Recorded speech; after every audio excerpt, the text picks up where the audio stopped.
राम के बारे में आप क्या जानते हैं? राम क्या है? राम कौन थे? श्री राम जी क्या करते थे? उनके वाक़यात कैसे हैं? उनकी ज़िंदगी कैसी है? कैसे पैदाइश हुई? क्या कारनामे हैं? हम आपसे पूछना चाहते हैं। हम भारतीय मुसलमान हैं, तो भारतीय मुसलमान होने के नाते हमें राम के बारे में क्या मालूमात है? तो आइए हम आज आपके सामने राम के बारे में, राम की कहानियाँ और ज़िंदगी के बारे में कुछ मालूमात आपके सामने पेश करना चाहते हैं। राम हिंदू देवताओं में से सबसे ज़्यादा पूजा किए जाने वाला देवता है, जिसको सच्चाई और बहादुरी का मुजस्समा माना जाता है। हिंदू रवायात में 3 रामों का तज़किरा मिलता है: परशुराम, बलराम और रामचंद्र। इनका नाम खास तौर पर रामचंद्र से मंसूब किया जाता है, जो विष्णु का 7वां अवतार है। हिंदुओं की मुक़द्दस किताब रामायण के मुताबिक शुमाली हिंद की एक रियासत अयोध्या पर सूर्यवंश खानदान का एक अक्षतरी राजा दशरथ राज करता। उसकी 3 बीवियां थीं और 4 बेटे, जिनमें से 2 जुड़वा थे। रामचंद्र, लक्ष्मण, शत्रुघ्न और भरत थे। रामचंद्र जी अपनी शेरजोरी, दिलेरी और नेक दिली के सबब रियाया अवाम में बहुत ज़्यादा हर दिल अजीज और मकबूल थे। उनकी शादी मथुरापुरी, मौजूदा जनकपुर, मौजूदा नेपाल के राजा जंग की बेटी सीता से हुई थी।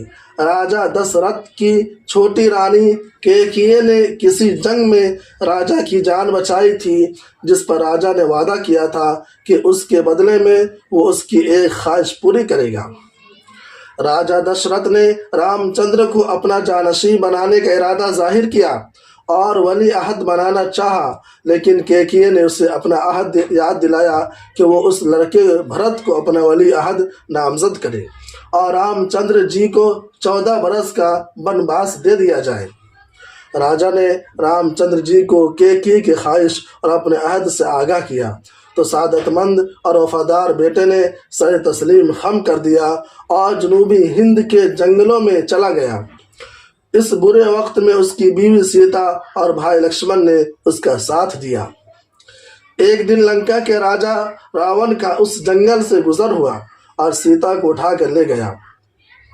रामचंद्र ने बंदों के राजा सिकरियों के फौज, जिसका सिपह सालार हनुमान था, की मदद से लंका पर चढ़ाई की और रावण को हलाक करके सीता को रिहा कराया।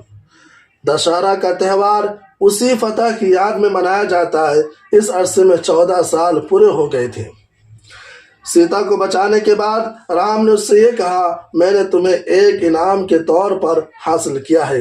अपने दुश्मन और तुम्हारे गिरफ्तार को जंग में हराकर मैंने अपनी इज्जत को फिर हासिल कर लिया और अपने दुश्मन को सज़ा दे दी।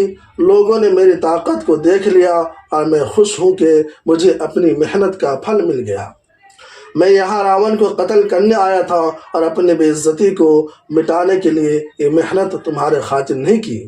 राम फिर से कहता है, मुझे तुम्हारी इज्जत पर शक है। रावण ने तुम्हारे साथ ज़िना ज़रूर किया होगा। तुम्हारी शक्ल देखने ही से मेरी अब तबीयत ख़राब होती है।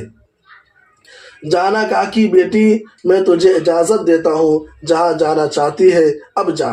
मैं खुश हूँ, मैंने तुम्हें हासिल कर लिया है, क्योंकि यही मेरा इरादा और मकसद था। मैं सोच नहीं सकता कि रावण ने तुम्हारी जैसी खूबसूरत औरत से ज़िना न किया हो। रामचंद्र जी सीता और लक्ष्मण के हमरा साथ अयोध्या वापस आ गए, जहाँ उनका सौतेला लेकिन नेक निहाद भाई भरत उनके खरावे तख्त पर रख कर उनके नाम से राज कर रहा था। उनकी आमद की खुशी में घर घर चरागा किया गया। दीपावली का त्यौहार उसी वाक़ये की यादगार है। हिंदू रामचंद्र को विष्णु भगवान का 7वां अवतार मानते हैं। मुहक्किकीन ताहाल उनके ज़माने का तयन नहीं कर सके। राम की पैदाइश की ये कहानी है कि उसके बाप ने एक दानिशमंद शुरंग के नाम से उसकी 3 बीवियों पर पत्रशती योजना करने का हुक्म दिया, ताकि वो हामला भरी हो जाए। राम विष्णु की एक आवाज़ थी। जब बरहमा को उसकी पैदाइश की खबर मिली तो उसने सोचा कि उसके लिए दुनिया में कोई मौजू हम दोस्त नहीं है। तो इसने देवताओं को हुक्म दिया कि रंडियों, अप्सराओं, याक्षाओं और नागाओं की गैर शादीशुदा बेटियों, रोहसाओं, वधिया धरों, गंधाराओं, गेनारों और वनारसों की बीवियों से ज़िना करे, ताकि वनारस पैदा हुई जो राम के हम दोस्त होने के काबिल हो। राम की बहन का नाम सीता था। राम ने उससे ही बाद में शादी की और बच्चे पाए। ये शादी आर्या के शादी की रस्मों के मुताबिक है।